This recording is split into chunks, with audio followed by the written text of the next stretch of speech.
Hello, everybody. Welcome back for some round two action of the Montreal Pokemon League Series 12 VGC tournament. I'm Johnny, the Montreal Pokemon League's fairy type gym leader, here with my co commentator, Martin, the electric type gym leader. Martin, how are you so far today? Again, thank you, Gianni. And how are you? I'm doing well. I'm excited to get to see some round two action between two of our gym leaders, actually. Exactly. We have Ahmed, who tends to freeze stuff with the Master Freeze nicknames that fits. And we have our very own Tiddvicious, who is our Steel type gym leader. So, what are you expecting in this match, Gianni? Steel versus ice, probably? No, I'm just kidding. I'm expecting at least Ahmed to try and cheese with an ice type Pokemon. But reason why we're mentioning gym leaders so much is because we are part of the Montreal Pokemon League. We have a Victory Roll challenge where you can win gym badges to enter in a competition at the end of the year. Martin, would you please fill in the viewers on what that is exactly? Well, I'll try to make it quick because the match is about to start. But basically, we have 18 gym leaders, so you have the opportunity to participate to win 18 badges. The competition is free. We host it on our Discord channel for now due to the pandemic, and we'll be able to be back soon in real life like we used to do at the beginning of our operations when we started the league at first. Basically, you challenge gym leaders that use the monotype of their typing, of course. They are allowed to use one wild card. And at the end of it, if you win, you get a badge. They have nice gimmicks as well. Gianni, will you tell me your gimmick, please? Yeah, so for example, I'm the fairy type gym leader. My gimmick is called Eat Your Berries, where all your Pokemon that you bring in must hold berries, including my own.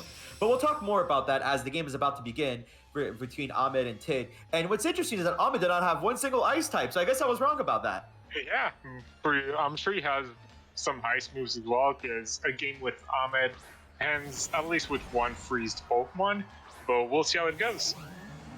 So Regieleki, Rillaboom lead from Ahmed's side of the field versus Whimsicott and Thundurus from Matt's side of the field. Pretty interesting lead matchup so far. Two electric types, two grass types, but Thundurus is a flying on the Rillaboom there. What do you think is going to come through on Matt's side of the field?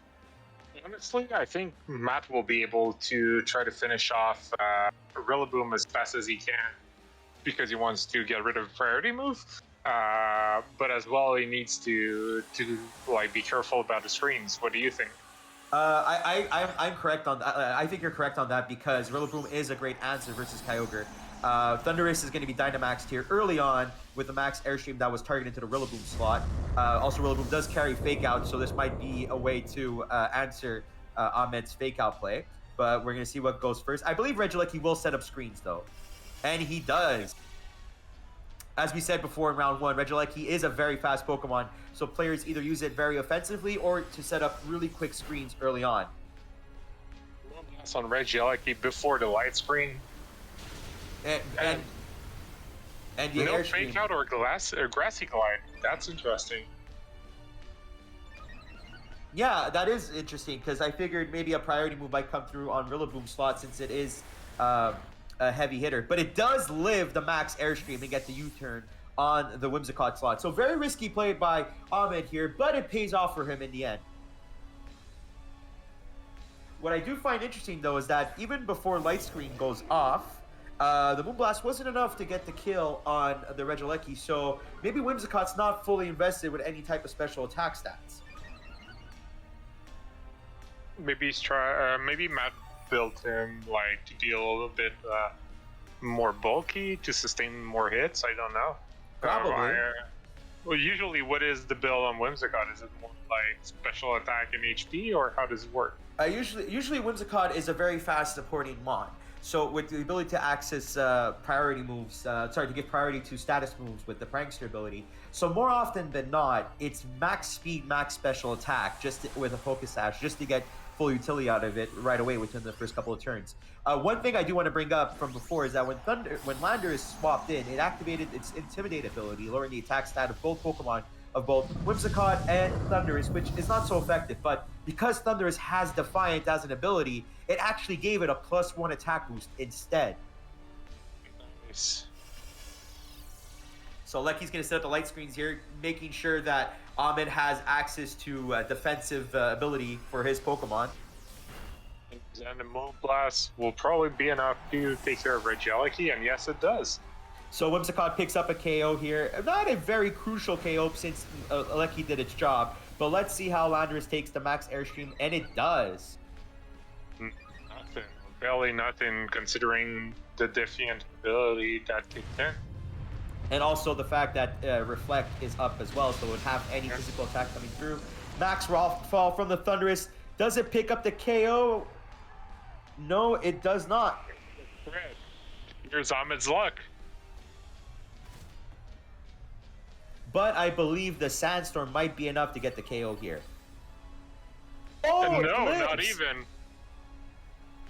All right, we have a game here. With the crit, even, Thunderous managed to hold on, and even with the sand, was still able to survive. So this might be crucial for information for Matt going into the next games. Knowing that it's able to survive a max rock fall from a Landorus, even if with a crit, it still survives. So now, if you're Matt, right? Do you prioritize taking out the Landorus, or you prioritize the Yveltal? Go with Yveltal, because Landorus, you could take care of it with Kyogre if he chose him in his team. Even probably with Rillaboom, he could do a lot of damage. And Yveltal could be, well, we saw it in the previous match, he could be a real threat to Matt's team. Indeed, the Sucker Punch does have a bit of an advantage versus a water spout from Kyogre. Yveltal with the Protect managed to suck up that damage from the Max Lightning, and Landorus with the Max Airstream to the Whimsicott slot to give it a +1 speed boost to both itself and the Yveltal might be big here since Whimsicott just set up Tailwind.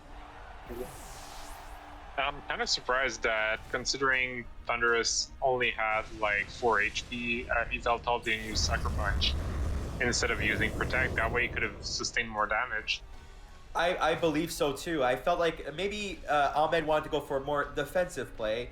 Probably felt like as if that it wouldn't be able to, even though with the priority with Sucker Punch, it might have taken a Moonblast from a Whimsicott that might have been a bit too much for itself. But either way, Ahmed knew that the sand would have been enough to get the kill, and it did. And now we're left with Kyogre and Zacian on Matt's side of the field. Yep. So Kyogre's Drizzle here is going to set up the rain, taking over the Sandstream that was set up from the Max Rock Fall by Landorus. Pretty tight spot for Matt, but he does have the speed advantage with Tailwind.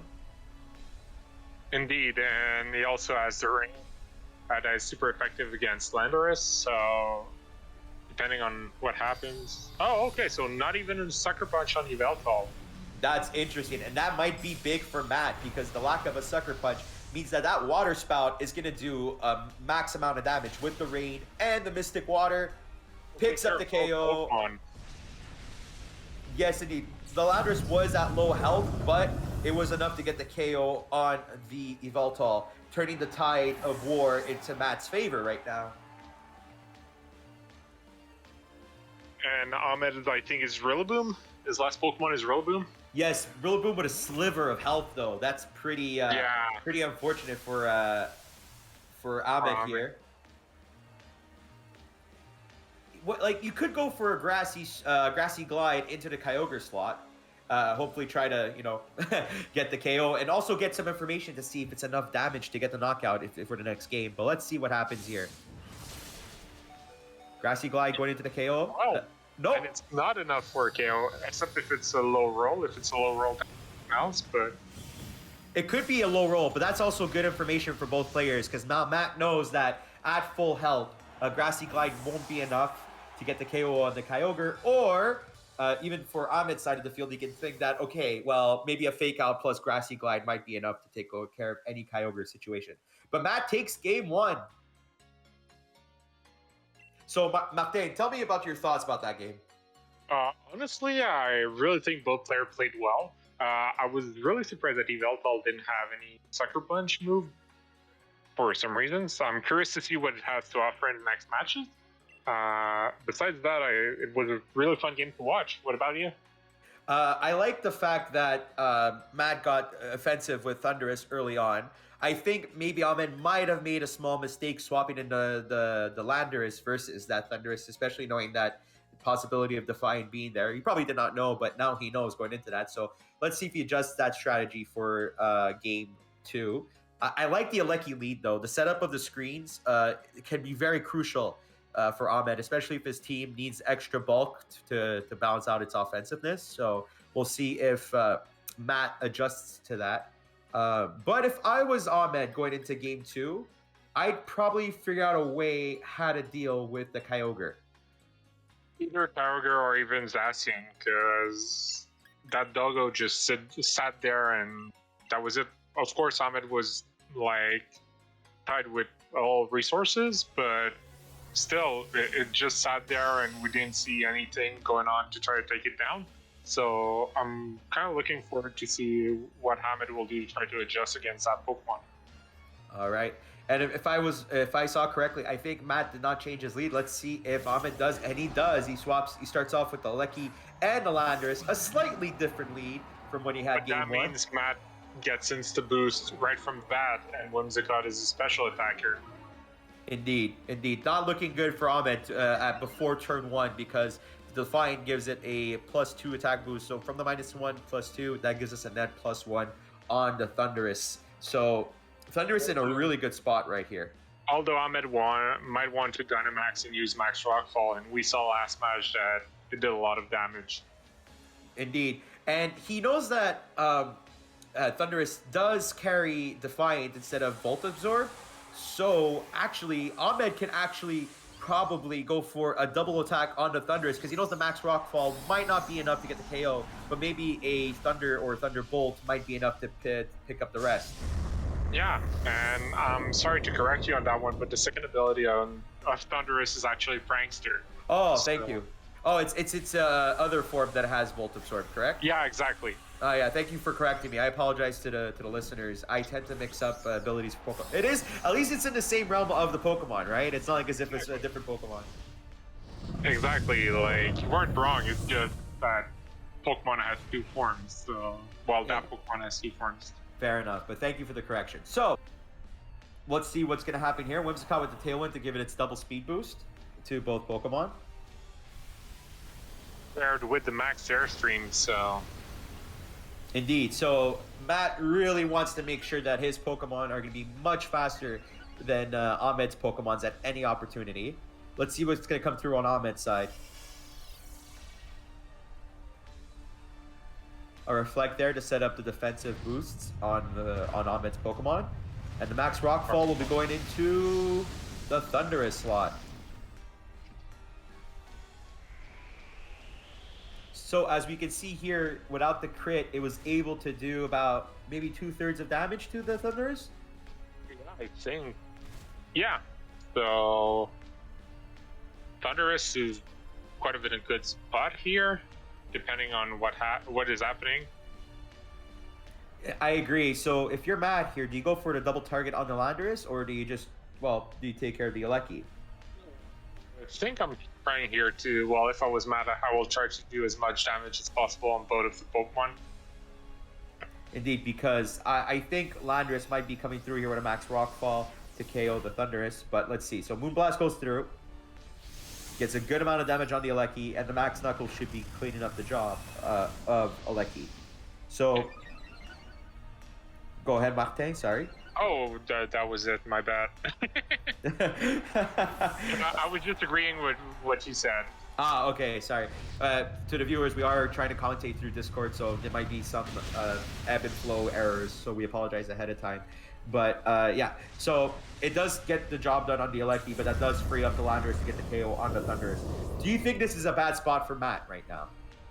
Honestly, I don't think so, because there is no light screen on the opposing side due to the kill on Aleki early on. So at that point, Matt's in good spot if he's using special attacker like Whimsicott, or even if Kyogre shows up at one point.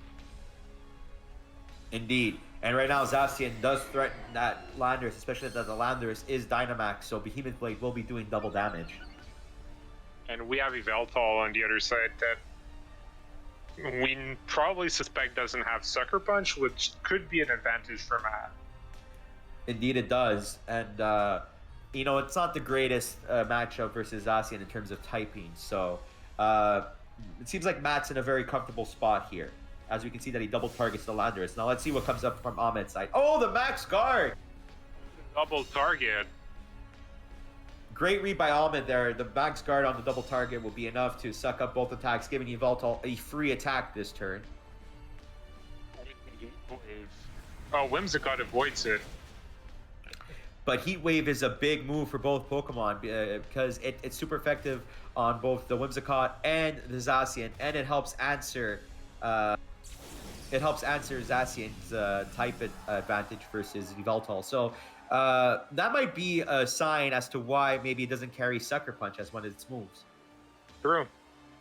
True. And regardless, like, we see that even though Ahmed like used the turn for Max Guard, it might change its things. It might as well, because Matt realizes that Yveltal is a threat and double targets into it. Let's see if it should be enough to get the KO here. Yeah, definitely. Indeed, it does. It gets the knockout with the Behemoth Blade and Moonblast. I believe Yveltal, even though it is a scary Pokemon, won't be enough to survive both attacks. And I think a Landorus attack might be going for an Earthquake or a max... Earthquake, Yep. Here it is. You're right. Yeah, it's going to probably pick up the KO on the Zacian. It does. Whimsicott still holds on because it does have the Grass type advantage versus Ground type moves. But it still picks up a crucial KO versus Zacian. But now Matt as well knows that Yveltal is life warped because it lost some HP on that attack, so that could be crucial information as well. Yes, it might be crucial if Game 3 will happen. And this might be the difference maker here because... So we saw that Tailwind petered out. So, Whimsicott, do you go for the attack or do you go to set up a Tailwind here, knowing that your opponent has now a Rillaboom that has a free Fake Out use? It depends, because if Kyogre is down, well, it's going to be a tight spot for Matt. Indeed. So this is a very key turn. Let's see what happens. So Kyogre is going to go for Protect, does not want to take any Fake Out damage from the Rillaboom. Does Rillaboom use Fake Out? It uses Grassy Glide instead into the Kyogre slot. And Kyogre with the Protect will save itself. Now Landorus might be going for what here? Oh, a Fly. Fly being a very good move for Landorus here because now it won't have to worry about any type of attack from either an Ice Beam or a Water Spout or even Scald, Origin Pulse, you name it. Because it now has a free turn to absorb any damage coming its way. Matt going for the Tailwind setup to give itself extra speed. Let's see what Rillaboom does here. Probably, yeah, Grassy Glide again. But as we... This time it's enough. Oh, interesting. So you were right, Martin. It was a low roll in Game 1. So now Matt knows going into Game 3 that Grassy Glide is enough to get the KO unless it happens to be a low roll. Ahmed coming in clutch with the win. Yeah, Ahmed getting the win in Game 2. It was looking a bit gloom there at first, especially with the suspect lead with Landorus and Regieleki giving the attack boost to the Thundurus, but managed to still pivot himself into good positions to get the win. Martin, was there any moments in that game do you think was the difference maker? I think the Max Guard definitely that was a game changer. Matt lost a crucial turn just because of that double protect. Well, not the double protect, but because of that protect. I don't know what's your perspective or your perception on this. I totally agree. I think if the Heat Wave would have hit both Pokemon, both the Whimsicott and the Zacian, we saw the Zacian was able to live, but I think the Heat Wave would have picked up the KO on the Whimsicott, and it would have amplified how big of a turndown was for Ahmed. But nonetheless, the Max Guard on that double attack was very big and very crucial to get the win. Now we're going to go into Game 3. Let's see if the leads have changed between both trainers. If I may, I'm going to call out the leads right now as we wait for it to load in. Yeah, so Ahmed's going to stick to what worked in Game 2 with the Alecki and Landorus lead. And Matt's changing up, going with Incineroar and Thundurus in Game 3. So we have Matt's signature Pokemon on the field right now who can be really dangerous. Yes, for those of you that are not too aware of how Pokemon VGC is, Incineroar has been one of the best Pokemon, in my personal opinion, for VGC play, since it has access to Intimidate as an ability, it's very bulky as a Pokemon, has access to Fake Out, and great support moves. Interesting, that was a White Herb on Landorus. Yeah. Interesting. So Ahmed, thinking one step ahead, even though the attack stat was lowered, White Herb returned Landorus' stats to its original state. So that's very, very nice reveal, but also very unique, don't you find? Yeah, exactly. It's not really usual to have Landorus, so it's kind of interesting to see that Ahmed try to surprise his opponent with it. I totally agree. I totally agree. Mind you, Life Orb is equipped onto Yveltal, which is usually a common item on Landorus. So let's see how Matt adjusts here, because you thought maybe that -1 attack stat might be good on the Landorus, but now that's no longer a thing. And to reveal like he is swapped out for Rillaboom. Now let's see. That could be a risky play because Matt does tend to Dynamax turn 1. So let's see if he Dynamaxed Airstreamed into the Alecki slot. I missed it if he did or not. So I'll find out soon. It's a surprise for me. But never mind. Thunderous has been swapped out.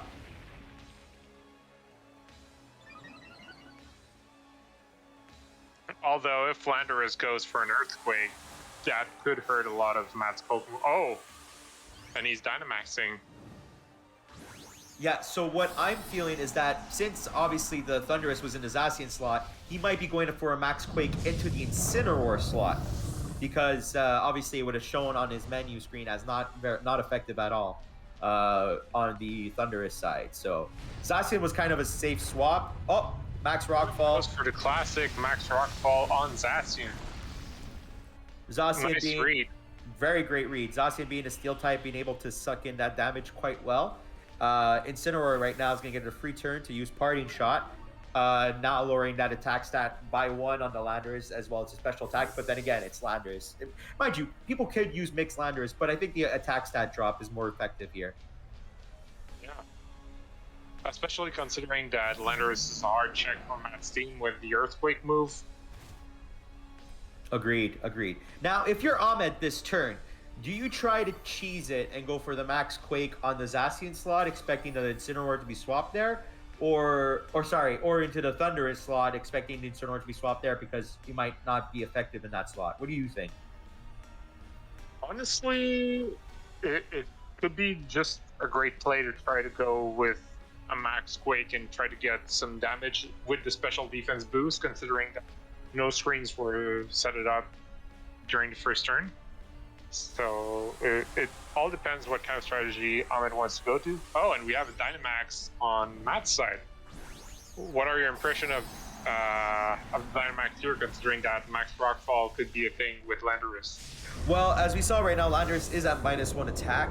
And we saw that in the previous game that a Max Rockfall without a crit is not enough. Even with a crit was not enough to pick up a KO. So if I'm Matt, this is a very, very safe Dynamax turn.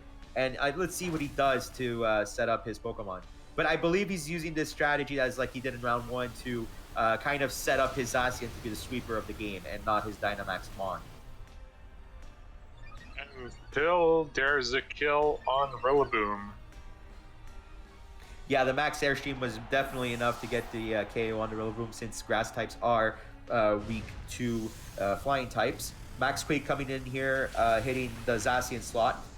Through the Protect, it obviously will not do that much damage, but still enough to get a special defense boost. But both Pokemon are physical attackers, so maybe might not be as important for him right now.